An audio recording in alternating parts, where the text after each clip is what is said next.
And apparently it's not common sense. So I apologize if I haven't broken this down for you in the right way in the past. My heart goes out to you guys because you keep sending me DMs, and emails, and comments, and I just don't understand how you're not understanding this. To be quite honest with you, I'm not trying to be a dick. So it's time to break it down and make sure that you understand today. So take notes, because I see so many of you guys with such talent taking your music career, and you're about to take that music career, and it's going to be totally... What's going on, guys? Adam Ivy, sellmusic.com, here to help you go further, faster in your music career by sharing proven marketing techniques and strategies that'll help you transform that passion for making music into a legitimate business that's going to provide you with freedom and fulfillment. Two of the most important things in life in general. Now, this is something that a lot of you guys might be confused about. This is something that concerns me when I see it, because you guys unintentionally are kind of screwing up your progress day by day, doing what you think is the right thing, but it's actually holding you back. And it's because you guys don't understand the difference between sales and marketing. Now, sales is kind of more selfish, right? It's all about you and your needs and your wants, your bottom line, trying to sell product, trying to get streams, trying to get people to do what you want. Now, sales never should go first. In very rare instances, sales should be the primary focus. I'm a marketing nerd. As I say, I'm a marketing specialist that niches in music because I also have over 13 years of music production experience, and I've been doing this for a living for about 9 years. So when it comes to marketing, in my opinion, marketing is everything, because marketing is focused on the customers, the audience needs, wants, desires. You have to understand what they want in order to be able to paint them a picture of why what you have benefits them. Think about it this way. If you make music, it's not only emotional for you, it's emotional to those who hear it, right? The messaging, whether it be you're an artist or you're an instrumentalist as a producer or beat maker, and you're selling these things to artists that have these lyrics in their head. They have these emotions that they need to get out in a song, and you're providing them with value. Right? If you just go and say, yo, dog, check out my beats, because I get that quite a bit. Or, yo, I need feedback on my YouTube videos. Like, nice to meet you. No introduction. That's what marketing is. Think about it this way, guys. Let's say that you're trying to catch ants, right? Ants obviously like sugar. So you go out into your yard and you put a bunch of different sugar piles down. Well, eventually, you're going to have a bunch of piles of ants, and you can just go in with, some gloves on and scoop them into whatever you need to, Horrible analogy, but you guys get it, or a metaphor. So when it comes to the ant piles, good luck just going and finding ants one by one with no sugar, right? The fact of the matter is, marketing is the sugar. Sales is the pile. So when you get all these ants and you're grabbing them and scooping them into a jar or whatever, that's the sales process. But you can't do the sales process until the marketing process is taken care of.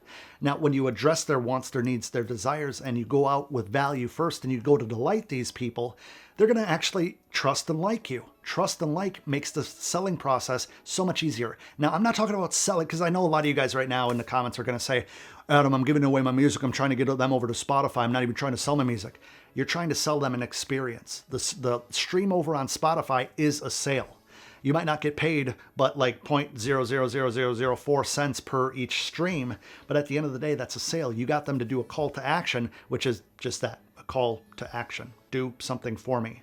Now, you can do that a lot easier with a warm ant pile full of sugar, right? So lead with sugar, and I mean that in a very, literal way as well. Lead with being a sweet individual. Lead with giving them something that they can take back and say, you know what? I had a great experience with this person. I'm going to trust them. I might not need any beats right now, but when I do, I'm going to at least check them out. I'm going to refer them to a friend of mine who's has that style that this person would just totally pair with perfectly. Now, the sales process is a little bit different. So once you have a warm lead, a warm customer, not a customer, a warm lead or a hot lead, somebody that's already interested in you. You've introduced yourself, whether it be passively or directly, and passively can be through content marketing of different ways.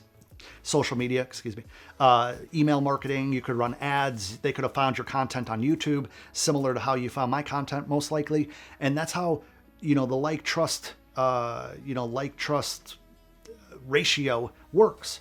When you are putting out things with frequency, as we spoke about in one of my previous videos, when you're putting out content with frequency and you're getting that engagement, that's no different than a sale. You're getting them to engage. And then when they become a warm lead, you can take them and turn them into a customer or an audience member or a fan, whatever you want to call them. It's the same thing. If a fan streams your music and shares your content, that fan is a customer as well, because they bought into whatever you're selling them, whether it be the experience, whether it be your brand, whether it be you're fucking cool and they really think you're cool, and they try to follow you and act like you and be like you and do the things you do and eat where you eat because they think you're cool, that's them buying into your brand. Sales isn't always about the dollars and cents. Sales is about the engagement and the experience and a culmination of the people that you didn't know, that you now know, that are followers of yours, that are going to follow that brand, have brand loyalty. I've said it before, your music is your product, you are the brand. You are the brand, your product is music. So think about it that way, anything you do. Now, I talk about purpose-driven music marketing a lot in some of my videos. I'm actually going to be coming out with a new video series here later this week talking about purpose-driven music marketing and its importance in your career. And it's something that I'm super excited about. I've been working on, videos. I'm actually editing a video behind this right now. So I'm super stoked to share those videos with you. Now, you got to understand that sales, when it comes to doing this, as far as marketing, driving into sales is going to come from 20% of your audience. 80% of your sales come from 20% of your audience. 80% of your engagement comes from 20% of your audience. 80% of your streams, 80% of your merch sales, 80% of the engagement, the DMs are only going to come from about 20% of the people that follow you. Think about it. You're on Instagram, you might have 1,000 followers. Average views on your posts are 100 likes, 10%. 150, 15%. Basic numbers, quick maths.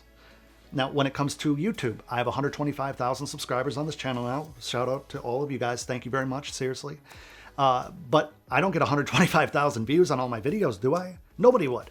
Nobody has 100% engagement. And if you do, you should be on the side of the camera teaching this shit, but you don't, because nobody does. When it comes to the engagement, that's what you're looking for. When it comes to being nice to people, that's what you're looking for. Think about it this way. If you and I were in the same DM box, and a customer, a potential audience member, a potential fan opens our DMs, our DMs, and we both have a different messaging, and you say, yo, and we have the exact same beats. Let's say we have the exact same beats. And you're like, yo, dog, check out my beats, they're fire. And I go, hey, I checked out your last single. I really think what you're doing is great. I make beats. If you ever want to connect, just let me know. Who do you think they're going to interact with first? It's called being a decent human being. I know it's kind of common sense for some of us, but for some of you guys, you don't understand it because you think that copying and pasting, essentially molesting people in their DMs by saying like, do what I say, you don't know me. Like, go fuck yourself, bro. You might as well just quit right now or change your ways immediately. This is the issue that I have with a lot of people in general, is they're very abrasive, very selfish, salesy marketing schemes, because it's not real marketing, it's sales. When you provide value, when you lead with a value proposition, and a value proposition, especially a unique value proposition, is what do I bring to the table that not a lot of other people do or no one else does? If you're the only, it's way better than different, which we talk about in a different video. You guys need to understand the difference between sales and marketing, and understand that 80% of your sales, 80% of your engagement, 80% of your business and your success is going to come from 20% of the people that you impact. So you don't know who those 20% are. So you need to make sure that 100% of the people that you interact with are delighted. I know that as your audience grows, you're not going to have time to interact with people, one by one all the time. I get it. I'm in the same boat. I'm struggling with that. In fact, I'm hiring a team to try to kind of help me with that. But the fact of the matter is, I try to then provide value. I try to provide that trust and that likability through my content that I give you guys. Because I don't have to be in your DMs giving you one-on-one advice. I need to be able to be here and give you the general guidance on what you need to do. And if you want any more help from me, then there's ways to do that, such as the Sell Music Masterclass that's going to be available a little bit later this month. But this isn't a video about that. This is a video about sales and marketing. Now, in the comments below, I want to know if you know the difference between sales and marketing, and if this video has opened your eyes at all. I want to know your number one marketing technique that's really been working to get people to like you and kind of warm those cold people up into warmer or even hot leads, as we're going to call them. I know that they wouldn't like to be called leads, but they're actually people that, if you want to put it in like a real nice twist, they're people that you're going to be able to lead to what you have for them. You lead to your music, your experience. Your interaction is supposed to bring value to them. If someone interacts with you and whatever you're doing, whether it be music, whether it be YouTube videos, whether it be you own a tire shop, if you're not bringing any value to them, they shouldn't stick around, right? You don't go into a fabric store looking for tires. You don't go into a liquor store looking for Eucharist chips for church, although you probably could find those right next to the wine. My brain works very weird, guys. I apologize. Marketing. So, anyway, I want you guys to watch this video next, because this video is actually going to help you get that little bit of momentum swing that you've been looking for. And if you haven't started the 20 Days of Focus Challenge, I invite you to do that, because you could start that any day. Free to join. I don't need anything from you besides a little determination and some wherewithal to make it happen. So come over on Instagram and find that. Now, all my information will be in the description box below, and I'll see you in the next video.